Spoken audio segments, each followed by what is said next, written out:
Want to know the difference between being a work for hire or an independent contractor? Stay tuned and I'll break it all down in today's Freelancer Friday.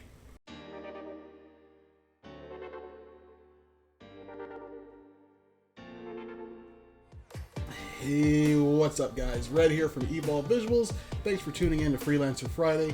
If you're new to the channel, I do short films, music videos, commercials, and tutorials on both the creative and the business side of filmmaking, helping you find that perfect marriage between technology and art so that you can take your work to the next level.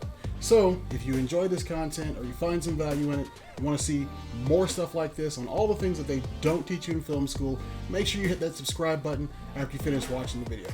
Alright, so let's get into it. Today is about work for hire versus independent contractor and what it means for you and your rights as a filmmaker. Now, this is a big one and it's something that doesn't get discussed enough and a lot of people get blindsided by it. Everybody knows what independent contractor is. So what exactly is work for hire? Work for hire is a designation underneath the copyright law. And basically what it does is, instead of the normal way, which is you create something and you own the copyright to it, or rather you create something in a tangible medium and you own the rights to it, what happens under a work for hire agreement is you are hired to create that work for somebody else and they retain the rights to it. Generally what happens is, let's say you're hired by brand X to make a commercial for them. You're hired as an independent contractor. That independent contractor, a contractor, that agreement is going to spell out exactly, hey, you're going to shoot for this long. Hey, the final deliverables are due this date. Hey, we're going to have X amount of revisions. Hey, you're going to be able to use this video for whatever purposes, or blah, blah, blah, blah, blah, blah, blah. What happens with work for hire is you have none of those rights. You have assigned all of your rights over to whoever it is that's hired you to basically create that product. Now, from a company standpoint, this makes perfect sense. You don't want to share your rights with 50 other artists. But when you are the artist, this is something that you should be really careful about, because sometimes under work for hire, you're not just giving away that final deliverable, you're giving away any assets or anything that was done to create that project. So let me give you an example. So let's say I'm a chef and I get hired by a restaurant underneath an independent contractor to make a dish for this restaurant. I make 20 iterations of this until on the 20th one, they actually like that recipe. Well, these other 19 dishes are still good. They didn't want those, they wanted this one. As an independent contractor, as long as my agreement is set up correctly, those other 19 dishes are mine. Under work for hire, anything that was used to create that final product belongs to the company that hired you to author it. So not only are they getting the final product, but they're also getting all 19 other dishes. So work for hire is really not advantageous to you as an artist. Another example could be, hey, you're contracted by a company to shoot, let's say, a car commercial. They want you to shoot a Ferrari, zipping through the mountains. So you go up there, you shoot everything you need, but hey, there's a lot of footage that you end up with that's left over. It's not specifically their cars, it could be a drone shot, trees, it could be anything, something that was cool that didn't end up going into the final deliverable. Well, under independent contractor and normal copyright law, you created it, you owned it. If that same scenario was underneath the work for hire agreement, they own everything. It doesn't matter if you shot gum on the ground or if you shot yourself picking mocos out of your nose, those mocos are theirs. Now, work for hire doesn't just pertain to actual footage. Work for hire can pertain to project files. It can pertain to, if it's in the music industry, master recordings, your bad takes, your alternate takes, all of that stuff. In the entertainment industry, that's why I can't stress enough, dot your I's, cross your T's, CYA.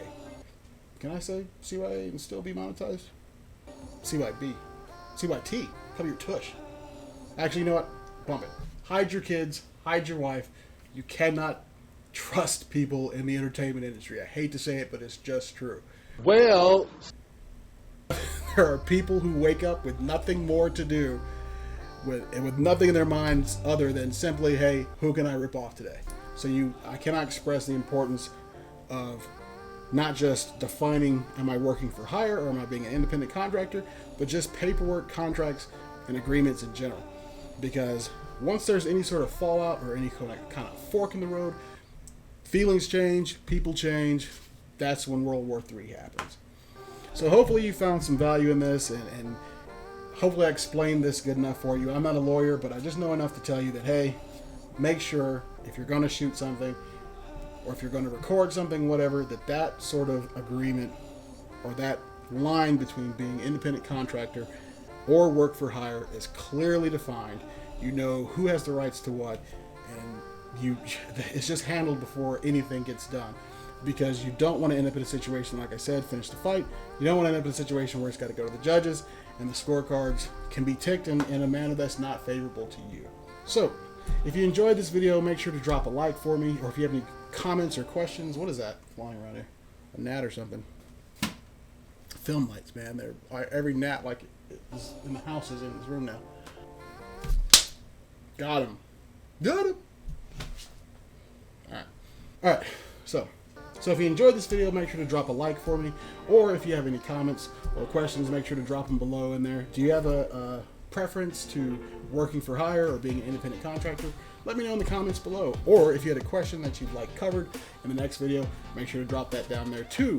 And if you have not subscribed to me, please make sure you do so, because these videos will be dropping, like I said, every Tuesday and Friday.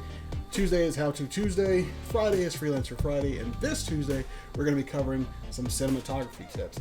I worked on a period piece a few years back, and I love how we were able to use cinematography to basically psychologically sort of mess with people. And that's what cinematography is. It's, and filmmaking in general, it's using art to manipulate somebody, whether that be emotionally, psychologically, whatever. And so we're going to get into some of that, but how we used composition and blocking to create tension in a scene, and how you can do the same in your short film. So make sure you subscribe, hit the notification bell, because you don't want to miss that one.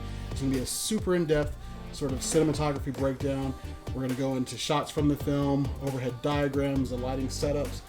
We're going to go into Cinetracer from Matt Workman and just break that whole scene down. I think it'll be very beneficial for you and your filmmaking. Thanks for checking me out. I'll see you in the next video. Until then, stay on the cutting edge. Always challenge yourself. Keep grinding and evolving. Red out. Team Evolve. I'm not going to dab this time. I lied.